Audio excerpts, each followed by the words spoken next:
Hai gereja Tuhan dan orang Kristen, sampai Tuhan datang, kau harus memberitakan kebenaran. Mulut tidak boleh diisi dengan apapun juga kecuali kejujuran. Sampaikan dan beritakan firman Tuhan. Orang suka tidak suka, bahkan ketika Anda memberitakan firman, menyatakan, tidak tentu Anda pengkhotbah, tapi menyatakan kebenaran. Mungkin bahkan orang-orang dekatmu pun tidak suka. Bisa jadi juga disalah ngerti oleh keluargamu sendiri. Tapi ingatlah, mulutmu milik Tuhan. Karena itu orang-orang Kristen tidak boleh biasakan diri berbohong, karena kita semua harus menyampaikan nubuatan.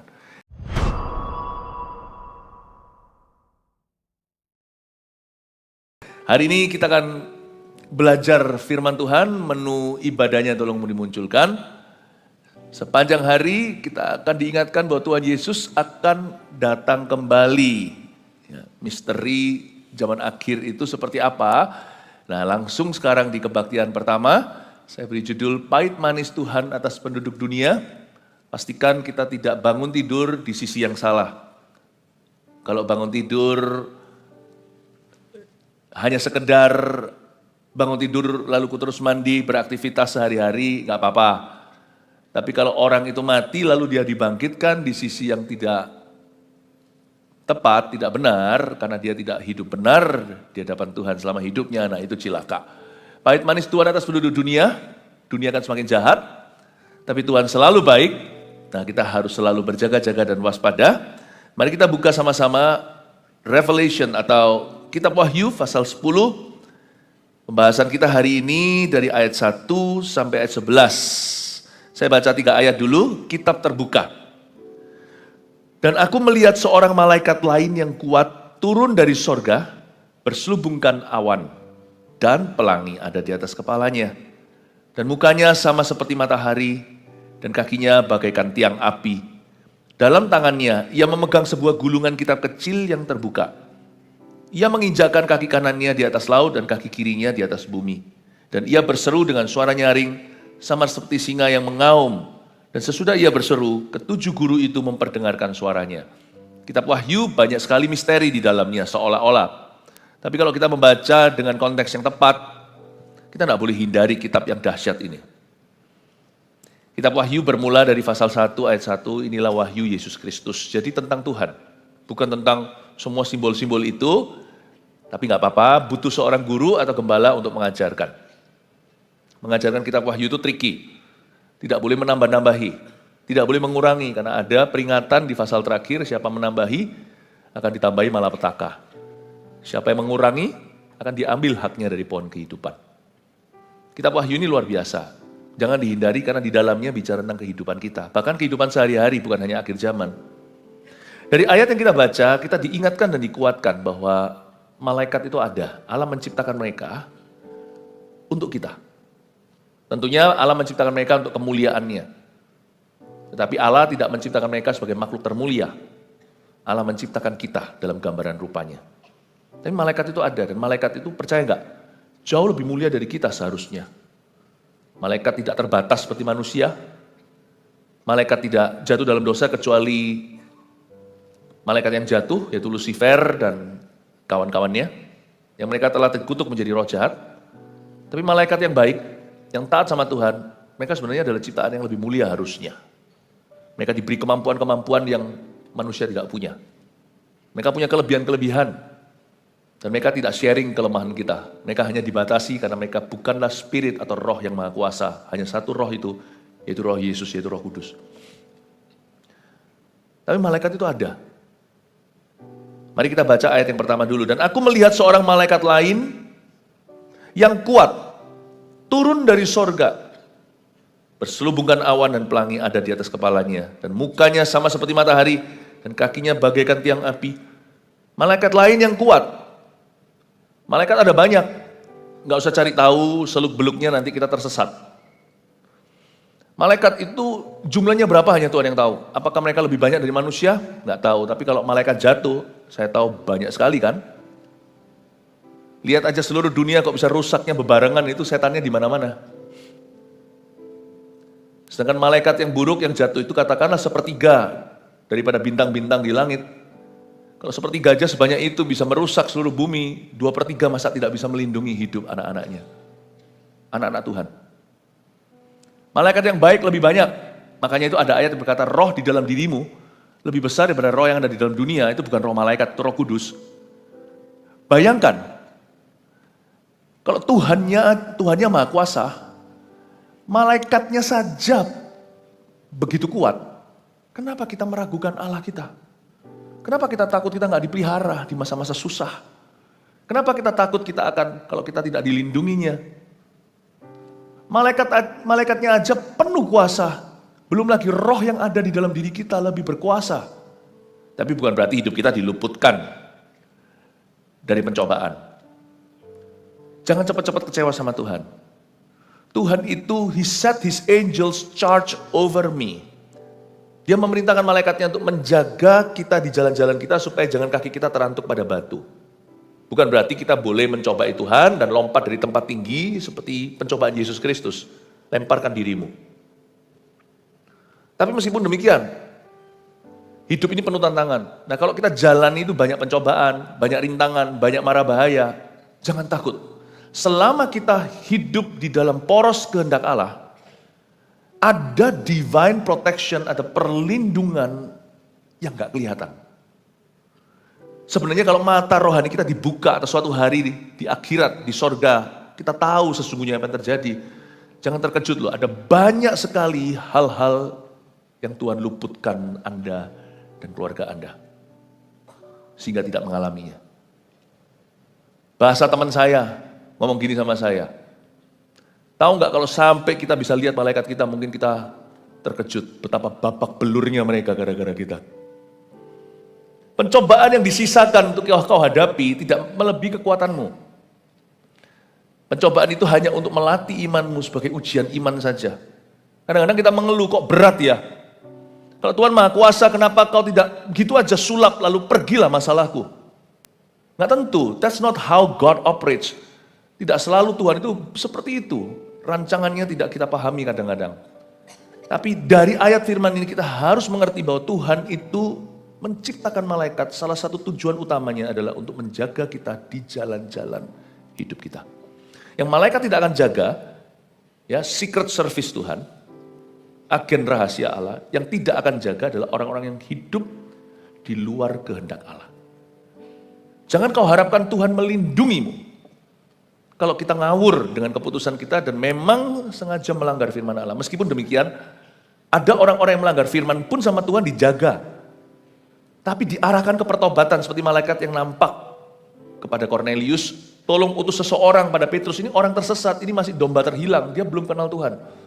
Suruh kirim. Malaikat akan menjaga tapak kakimu untuk menuju kembali kepada kehendak Allah. Tapi jangan cobai Tuhan dengan terus menentang. Ada satu titik di mana kita akan mendapatkan yang kita inginkan.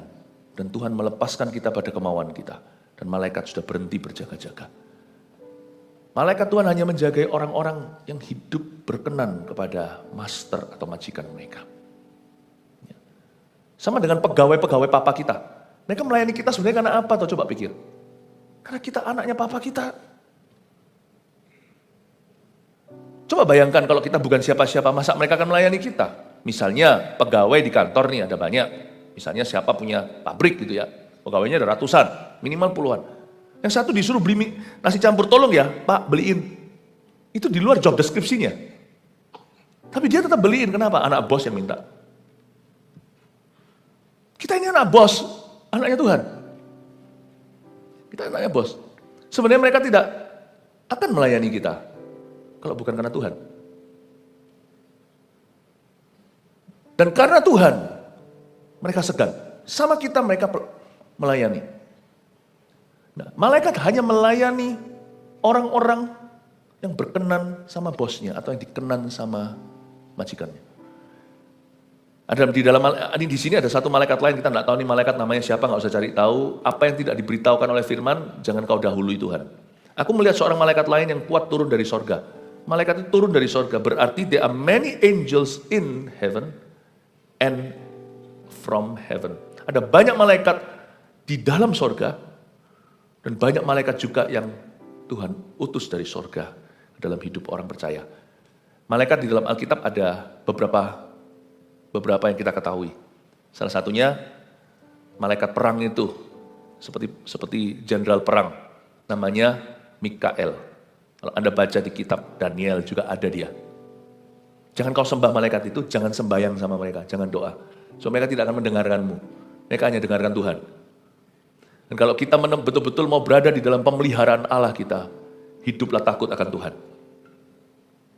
Malaikat Mikael salah satunya. Gabriel kita tahu dalam cerita Maria. Dia membawa berita, kabar baik itu, bahwa seorang anak akan dilahirkan. Gabriel adalah malaikat pesan, postman-nya Tuhan, tukang posnya sorga. Tetapi untuk berita-berita khusus yang Tuhan mau berikan. Tapi juga ada yang namanya kerub dan serafim yang biasanya bekerja dalam kelompok. Misalnya melihat malaikat ketika Yesaya terpanggil, dia melihat ada yang menutup wajahnya, menutup kakinya. Ada yang di dua sayap lagi untuk terbang. Kita tahu pada waktu Taman Eden ditutup setelah manusia jatuh dalam dosa. Ada malaikat yang menghunuskan pedang. Di Yeskiel juga ada makhluk-makhluk dengan wajah yang berbeda-beda. Wajah singa, wajah lembu, wajah manusia, seperti wajah orang seperti ini. Dan juga ada yang namanya malaikat dengan roda-roda, dan roh makhluk itu ada pada roda itu. Dia bergerak dalam kebangunan rohani yang dijanjikan malaikat akan beraktivitas. Alkitab menyebutnya yang namanya kerub atau serafim itu berkali-kali dalam konteks yang berbeda-beda. Mereka berkelompok biasanya. Dan tidak disebut siapa adalah apa.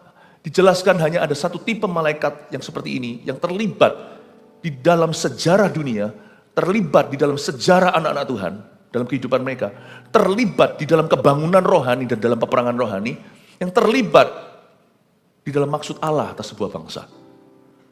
Dan kali ini Yohanes melihat satu malaikat lain, kita tidak tahu. Seorang malaikat lain yang kuat turun dari sorga, berselubungkan awan, awan bicara tentang glory.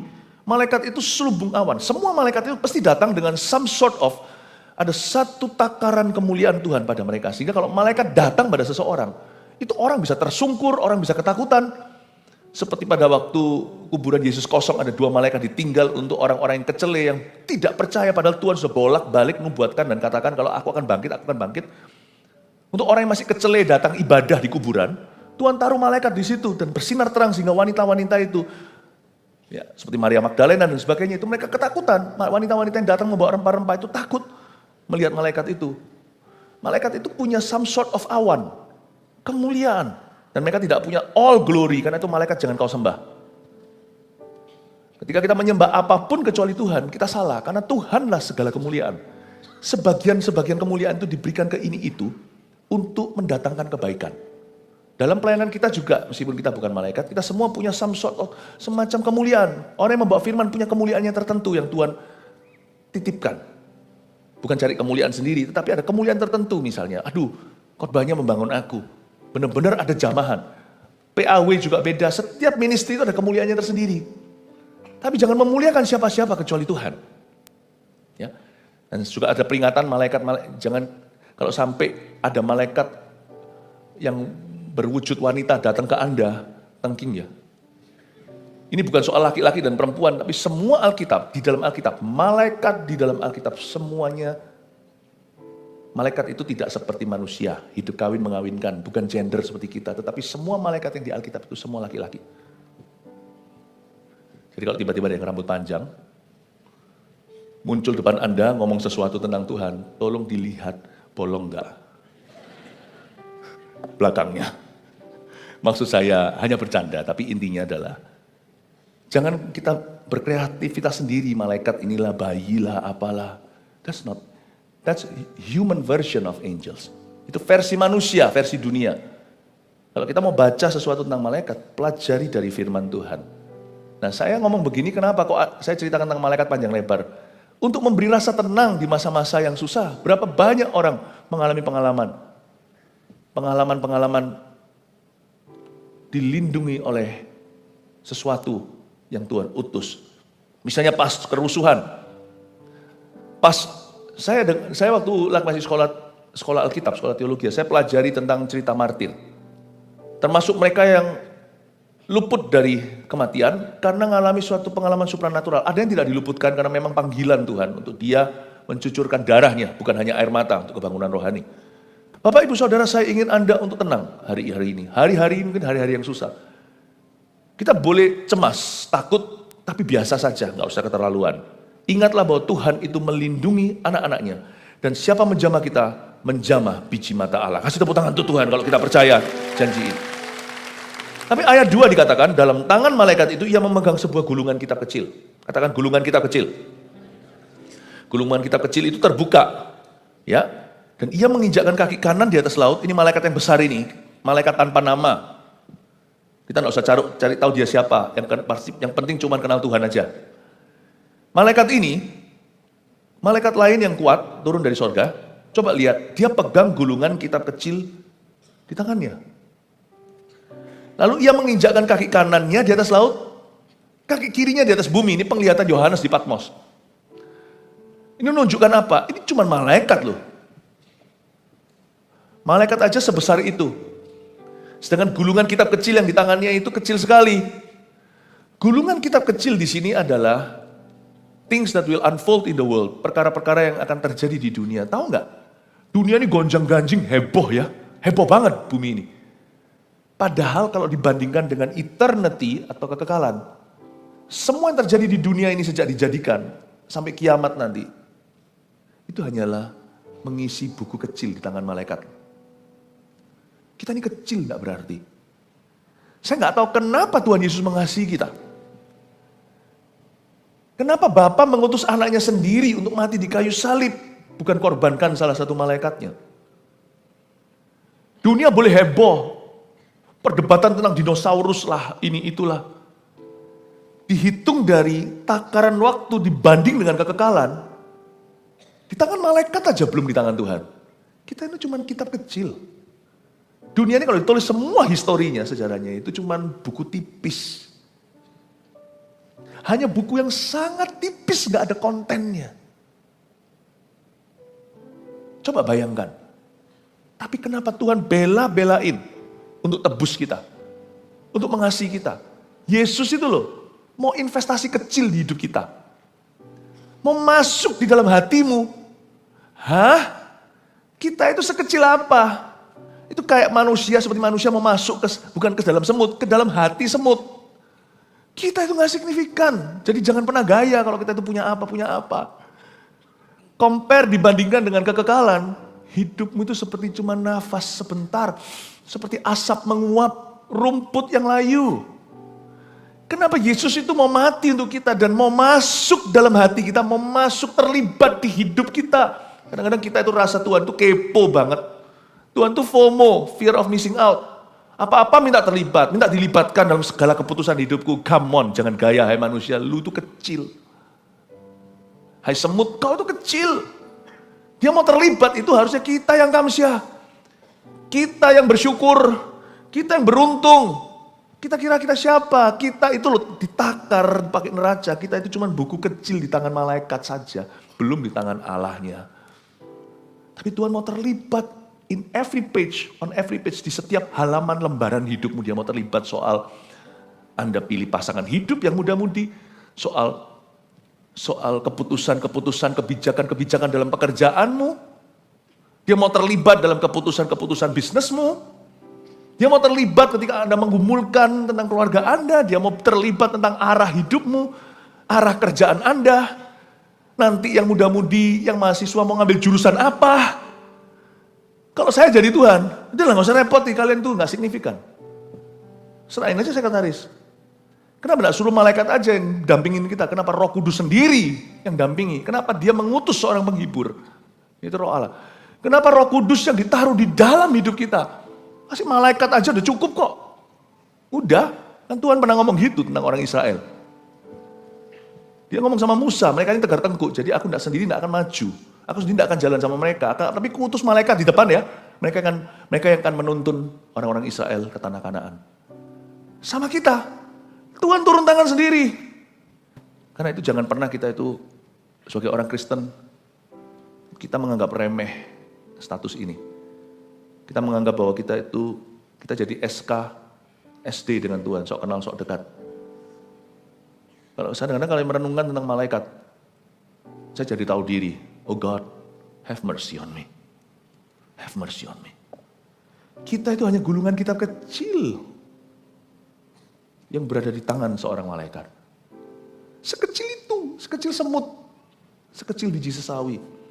Dan malaikat itu menunjukkan, mendemonstrasikan otoritas majikannya, tuannya. Dia menginjakkan kaki kanannya di atas laut, kaki kirinya di atas bumi untuk menunjukkan bahwa everything, segala sesuatu ciptaan Allah berada di bawah kaki Kristus. Ketika Baghdad perang, atau ketika negara dengan negara perang, lalu tempat itu sudah dikuasai oleh Rusia, bukan Ukraina misalnya, maka ditancapkan bendera Rusia. Siapapun tentaranya, bendera itu menunjukkan kehadiran negaranya. Kaki malaikat itu satu di atas laut, satu di atas bumi untuk menunjukkan siapa yang punya bumi, langit, dan seisinya. Tuhan yang mengutus malaikat itu. Tuhan yang sama yang memberi pewahyuan di Patmos ini. Tuhan Yesus namanya, inilah wahyu Yesus Kristus. Do you know that everything, segala sesuatu di dunia ini di bawah kaki Tuhan. Tapi belum semuanya memang takluk di bawah kaki Tuhan. Karena manusia masih memberontak. Tuhan masih menanti-nantikan dan mengusahakan keselamatan mereka sebelum hari dan saatnya tiba. Tapi ketahuilah sesuatu, semua ada di kaki Yesus. Waktu saya melihat sekarang di dunia ini, orang-orang itu mencoba membuktikan bahwa mereka itu tidak perlu Tuhan. Spirit yang ada di dunia ini, di bumi ini sekarang menunjukkan bahwa, Tuhan itu siapa? Dan dijadikan ejek-ejekan.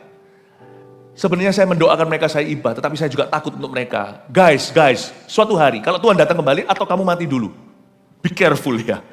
Karena yang kau ejek itu akan menghakimimu. Itulah sekarang selera dunia. Dunia ini anti Kristus. Tapi mereka tidak tahu. Saya takut untuk mereka. Suatu hari Kristus yang mereka anti ini akan jadi hakim mereka saat mereka mati. Sebab Alkitab mengatakan di ayat ini dengan jelas bahwa bumi langit itu di bawah kakinya Yesus. Sekarang Yesus dibully. Don't be so happy. Kita juga jangan marah. Jangan pakai pisau seperti cara gaya Petrus lalu potong telinga orang. Sebab kita tidak hidup oleh pedang, kita hidup oleh iman. Tetapi kita harus ketahui bahwa sekalipun Kristus dijadikan bulan-bulanan, please know that he still reigns. Dia tetap memerintah. Bumi dan langit di bawah kaki Jesus Christ. Yesus Kristus. Berbahagialah, manislah hidup dan mati orang yang bersama dengan Kristus. Pahitlah kematian orang yang di luar Kristus. Paham maksud saya pahit manis di sini? Makanya saya menyebut diri saya berbahagia apapun yang terjadi atau boleh terjadi, tidak terjadi dalam hidup saya, bahwa namaku tertulis dalam kitab kehidupan. Aku sudah tidak berada di sisi murka Allah. Berbahagialah orang mati dalam Tuhan. Makanya orang Kristen tidak boleh takut mati. Ya, jangan mati, tapi jangan takut mati. Jangan takut mati. Kenapa? Karena mati adalah keuntungan. Kita tidak usah takut. Hiduplah sepenuhnya dulu. Jangan mati prematur tapi. Karena Tuhan masih punya rencana yang indah selama hidupmu masih berguna. Tapi kita tidak boleh takut. Karena hidup kita itu sekarang sudah manis bersama dengan Kristus. Hidup kita adalah Kristus, mati adalah keuntungan, tetapi pahitlah kematian orang-orang yang di luar Kristus. Atau pahitlah kebaktian kedua, nanti saya akan bahas. Kenapa banyak orang Kristen nanti akan terkejut. Orang yang mengira dirinya Kristen, waktu dia bangun, dia tidak melihat sorga tapi melihat neraka. Pada dua nanti akan saya jelaskan. Bahwa Kristen KTP gak masuk dalam perhitungannya Tuhan. Nanti saya akan bahas di ibadah berikutnya.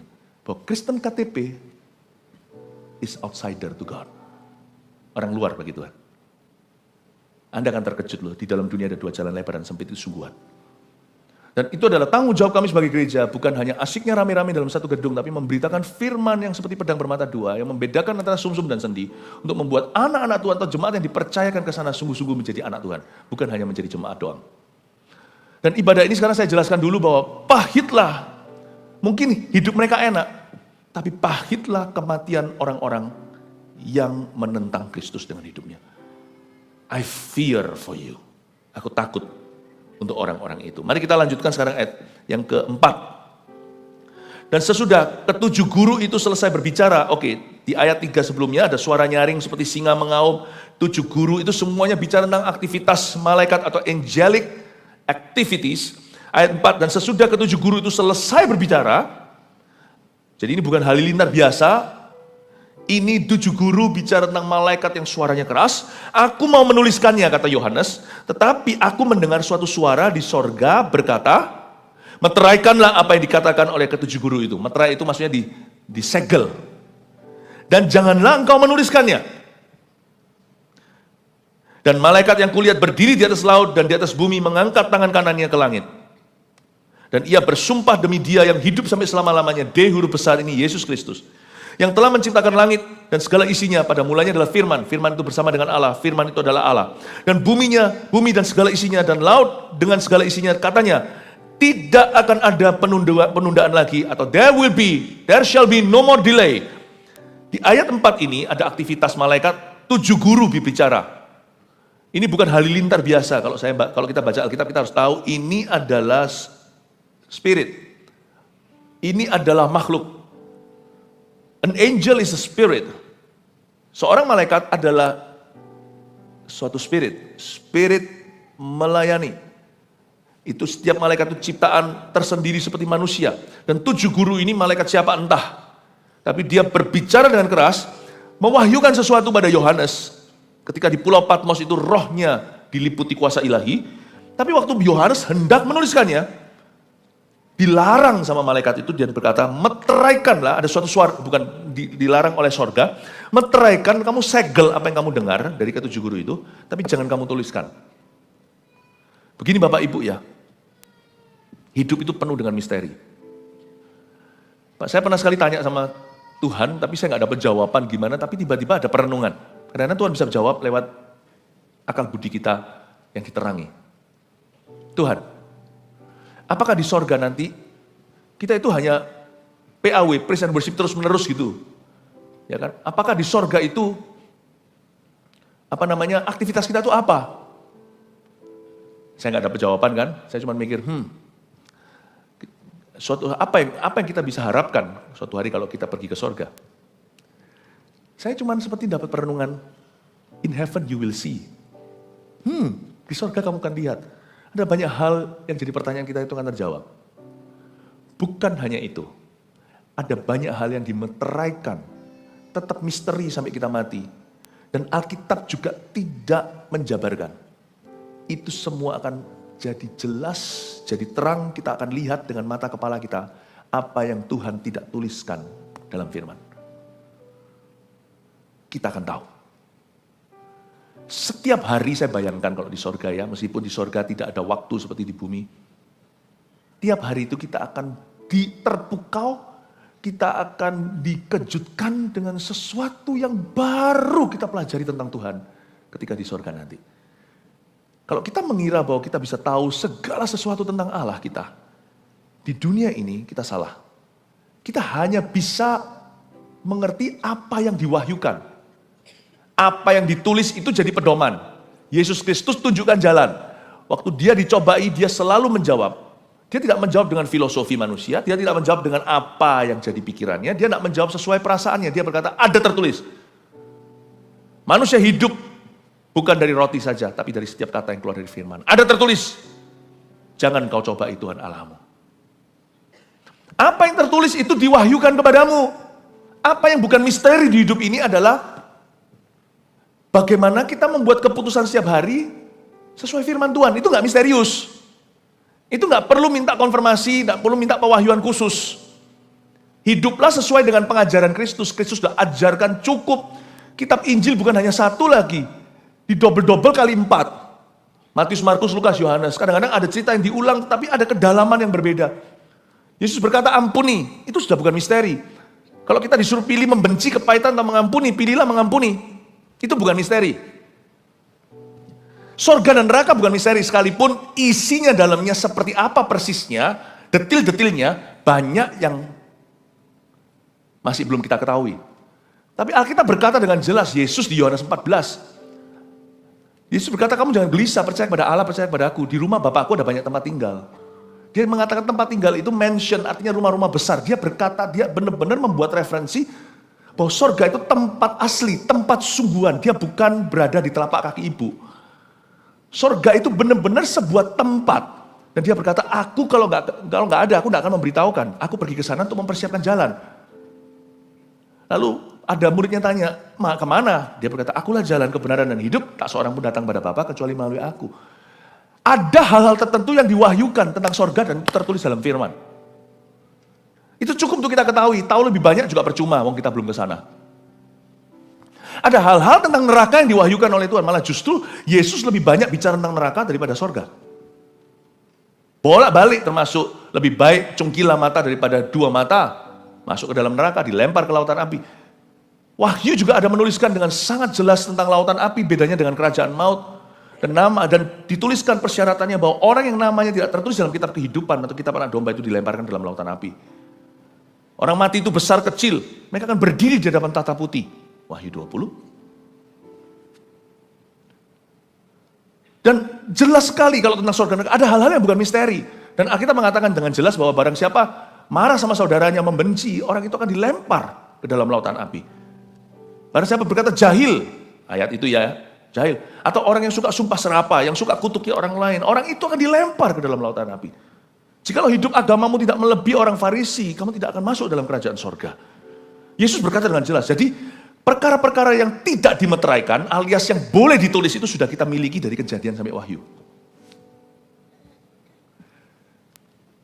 Baptislah mereka dalam nama Allah, Bapa, Putra, dan Roh Kudus. Kita tahu secara doktrin bahwa Allah kita itu satu, Allah itu Esa, kitab Ulangan berkata. Tetapi kita juga tahu bahwa Allah Bapa, Allah Putra, dan Allah Roh Kudus adalah tiga pribadi yang berbeda, namun adalah satu. Nah sekarang kalau Anda mau tanya lebih detail, itu persisnya bahasa Jawa Tengah, piye? I don't know my friend. Tapi saya tahu kalau saya doa saya nggak usah bingung. Ini saya ngomong pada Allah Bapa, Putra, Roh Kudus, jangan bingung. Jangan kita jadi kepribadian ganda. Saya doa, asal saya tidak berkata, Ibu kami yang ada dalam sorga, karena ada diajarkan firman. Yesus sendiri mengajarkan Bapa kami dalam sorga. Jangan terlalu kreatif. Jangan mendahului firman. Jangan mendahului apa yang tertulis. Kalau itu tidak tertulis, jangan kau masuk ke area itu, nanti tersesat. Dan kita diajari untuk berdoa Tuhan kita. Dia adalah Tuhan, dia adalah guru. Selama kita berdoa, Yesus ajarkan di Yohanes, kitab Yohanes, kalau kamu berdoa, berdoalah dalam namaku kepada Bapakku. Itulah sebabnya orang Kristen sejak abad pertama kekristenan setelah kebangkitan kenaikan Tuhan, semua orang Kristen dari zaman dulu sampai hari ini, 2000 tahun sudah, selalu berdoanya in Jesus name. Dan kalau saya berdoa di dalam nama Yesus, amin, doa saya itu sampai kepada Allah yang maha tinggi. Doa saya sampai kepada God Almighty. Nama Yesus itu adalah tekan tombol send-nya dan itu sampai pasti berakhir ke meja yang tepat, gitulah istilahnya. When you pray in Jesus name, you praying to God. Atau Anda berdoa dalam nama Yesus, Anda berdoa kepada Tuhan, pada Allah. Nah, saya menolak untuk berdoa kepada siapapun, termasuk orang kudus yang sudah mati. Siapapun dia, saya menolak untuk berdoa melalui atau kepada. Atau berdoa pada malaikat bahkan. Jangan. Berdoa pada orang yang masih hidup. Ada orang yang masih hidup, kita doa pada mereka juga nggak boleh. Kita boleh didoakan mereka, berdoa bersama mereka. Jangan berdoa kepada mereka. Nah kalau Anda mau tanya sama saya persisnya seperti apa, dan ketika bunuhnya belum dijadikan dan sebagainya, kita nggak tahu. Hal-hal yang dimateraikan tetap misterius. Jangan kau obok-obok di situ. Karena itu bukan hakmu untuk tahu. Not in this life. Di sorga suatu hari, saya percaya Allah kita itu jauh lebih besar daripada yang seluruh dunia. Dari Adam dan Hawa, dari Habil, sampai nanti akhirat pernah khotbahkan tentang Tuhan kita. Semua pewahyuan yang pengkhotbah yang paling dekat sama Tuhan pun sederetan sepanjang sejarah kebangunan rohani dari abad pertama sampai terakhir tidak akan sama sekali cukup menjabarkan, menggambarkan the beauty of our God. Keindahan Allah kita, kemuliaannya, kebesaran dan kedalamannya. Belum ada orang bisa menyelami 10%-nya. Kita punya ministry dari zaman dulu sampai sekarang, semua hamba Tuhan, semua gereja-gereja kebangunan rohani dalam sejarah gereja kumpul jadi satu. 10%-nya aja belum ada kemuliaan Tuhan. Tapi Tuhan tidak akan beda. Apa yang kita ajarkan 10% total sepanjang sejarah manusia sebelum digulung itu kitab, itu menjadi fondasi yang cukup untuk orang masuk ke sorga. Dan nanti Tuhan yang kau lihat di sorga suatu hari tidak akan jauh beda dengan fondasi yang kami taruh. Enggak tiba-tiba di sana nanti Yesus tidak seperti yang dia katakan. Enggak. Karena tidak ada pertukaran bayangan, Tuhan tidak pelin-pelan. Tetapi pada waktu nanti kita di sorga, apa yang dikhotbahkan di bumi, semua makanan rohani itu akan membuat Anda berkata, oh begitu, Oh-nya itu nanti akan banyak di surga tiap hari. Oh, wow. Jadi bukan kita cuman praise and worship doang, tapi kita akan ketemu Tuhan. Kita hidup bersama dengan Tuhan. Bukan aktivitasnya, pribadinya yang tak terselami selama-lamanya, dibutuhkan seluruh kekekalan untuk bisa memahami Dia. That's why I'm looking forward to heaven. Suatu hari nanti, not now, tidak sekarang. Surga itu bukan tempat yang boring. Soalnya saya ditanya sama orang, Pak, saya itu kalau doa tidak tahan lebih dari setengah jam. Kebaktian juga ada batasnya. Nah nanti di sana kebaktian terus kan saya bisa gimana? Oh kamu tidak tahu, di sini kebaktian harus dengan iman kan. Di sana kau ketemu Tuhan, terpukau kita. Bagi orang-orang yang haus belajar seperti saya nggak akan berhenti belajar di sana. Wow ternyata gitu. Oh begitu Tuhan. Begitu Tuhan. Tapi pastikan bahwa hidup kita memang akan masuk ke sana. Dan pastikan kita tidak main-main dengan keputusan kita, yaitu keselamatan. Alkitab mengatakan di ayat 6 tadi yang kita baca, tidak akan ada penundaan lagi. Nah sejak kenaikan Tuhan Yesus itu disebut akhir zaman. Kenaikan Tuhan 2000 tahun lalu, ya. Nah setelah kenaikan Tuhan itu seperti misalnya bom waktu ya, coba Anda lihat ya. Ketika ditarik itu sumbunya, langsung dia, langsung angkanya menurun dengan cepat dan drastis, ya kan? Misalnya dikasih cuman waktu 1 menit, 60, 59, 58, 57, 56, 55, 54, 55, 54, 53, 54, 41, 40, 41, 39, Nah, sejak kenaikan Tuhan Yesus, sampai hari ini, salah satu yang membuat jadi misteri yang jangan kau cari tahu, jangan kau pancing-pancing. Baik itu jemaat, jangan curious atau penasaran, pengkhotbah, jangan khotbahkan yang ngawur. Salah satu hal yang tetap misteri, hanya Bapak yang tahu adalah kedatangan Tuhan kedua kali, atau pengangkatan, rapture, tidak ada orang tahu. Tapi yang kita ketahui adalah, sejak kenaikan Tuhan, tidak ada lagi penundaan. Itu dicabut sumbunya, sekarang ini bukan menghitung ke atas, menghitung ke bawah, ini countdown sekarang. Tapi ada banyak orang-orang pengejek-pengejek akan muncul di akhir zaman. Petrus berkata dalam suratnya. Orang yang berkata, mana katanya Tuhan mau datang. Nggak datang. Ya kan? Bukan karena Tuhan itu lamban, lelet lagi. Tapi karena Tuhan itu berbelas kasih. Karena masih ada orang-orang yang menahannya dan berkata, Tuhan, papaku belum. Terima Tuhan. Tuhan masih ada. Dan Injil harus diberitakan sampai ujung dunia. Baru kesudahannya. Saya percaya tidak ada penundaan lagi. Sejak kenaikan Yesus itu disebut the last day. Akhir zaman. Jadi Tuhan bisa datang anytime, kapanpun juga.